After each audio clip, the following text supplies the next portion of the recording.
Okay, let's see what's next. Let's see what else is around. Already saw kidnapping, children being murdered, um, heads chopped off, hijackings, messed up stuff, inside job bank robberies. Okay. Hijacker wounded, happy days. So, this one we didn't see before. Let's see what happened here. Hijacker got shot by the police. They should start shooting them more, really. Hijackings. You get so many hijackings in South Africa. So many lives ruined by it. The thing is, with all the security for cars now, they just do a bit more hijackings. It's just too difficult to steal the cars.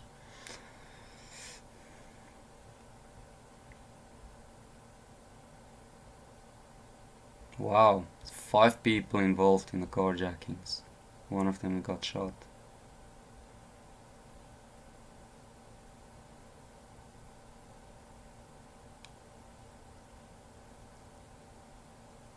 Hijacked vehicles, multiple vehicles. Wonder what they were going to use it for. The vehicles fled in the direction. Yeah man, the vehicles fled. Either way, it's funny.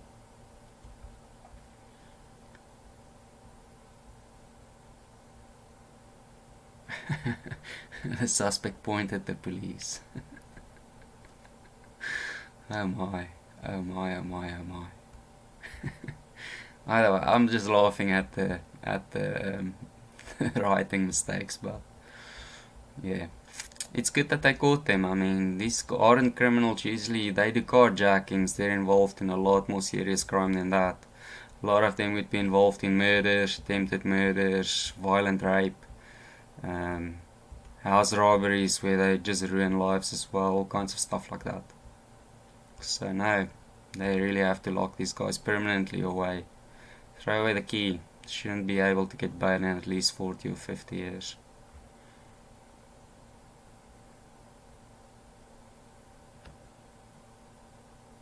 Yeah, so good at least because they tried to shoot at the police. All of them probably are going to get attempted murder sentences. Hopefully that's about 30 years in jail for them or more. Good. Cape Town. Cape Town area. Happy days. Let's see here.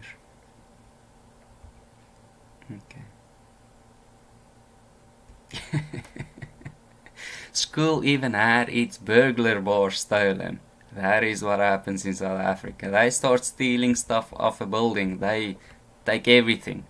It's actually quite funny. What will happen is at some point, if they don't stop the crime, what will happen is the local people will just start ripping off all the tiles. They'll rip off everything inside, and then they'll start taking all the bricks.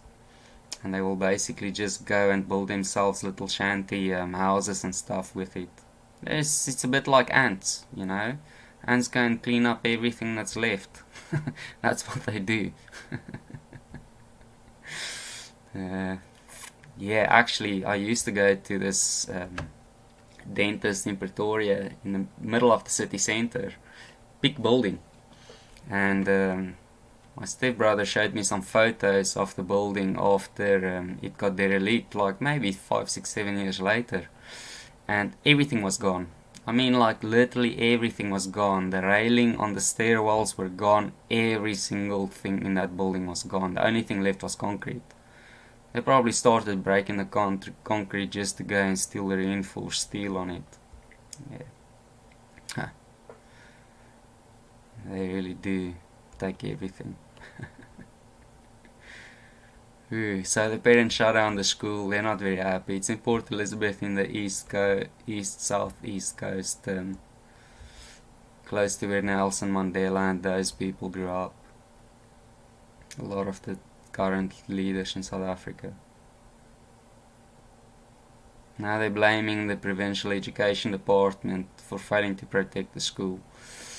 You know, I mean, unfortunately, education is really expensive. You know, the government can't go and spend 3, 4 5% of their income and just having security guards 24/7 at every single school. I mean, it will be such a burden on the economy, right? I mean, they're already spending like what, 5 to 10% of the economy just building houses for people. You know, it's just way too expensive, and you can't even think for 1 minute these parents that shut down the school are going to pay for anything at the school. They won't. You know, they just want it all for free. Most of them probably don't pay taxes because their income's too low as well. You know. Security will be expensive because you're paying for people's time. You're paying for people's time. You know, it's no way. The government can't do that. They can't blame the education department. They should really blame society for the fact that we are living in a lawless society in South Africa. Strip the window panes, water taps, ceilings, toilet seats, copper cables and lights.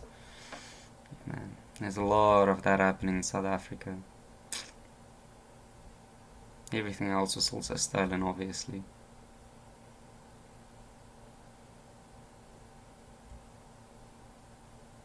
Yeah, we want the government to go and secure the school perimeter. We demand a strong wall. You know, before you know it, these people keep on protesting and then they'll burn down the place. That's the way it goes. By the way. Yeah. Just funny. Let's see here, what else do we have? Proactive response leads to 5 arrests across Durban. Happy days. Okay, so it's just different kinds of crime. Armed robber and someone that did a housebreaking as well. It doesn't make any difference to the crime stats, so that really, you have to ask yourself, you know, if there's like so many people arrested over the years in South Africa and the crime stats don't drop, you know, how bad is society really? You know, then it's just general society. Okay, let's go and stop this one as well, because the next one's a farm attack.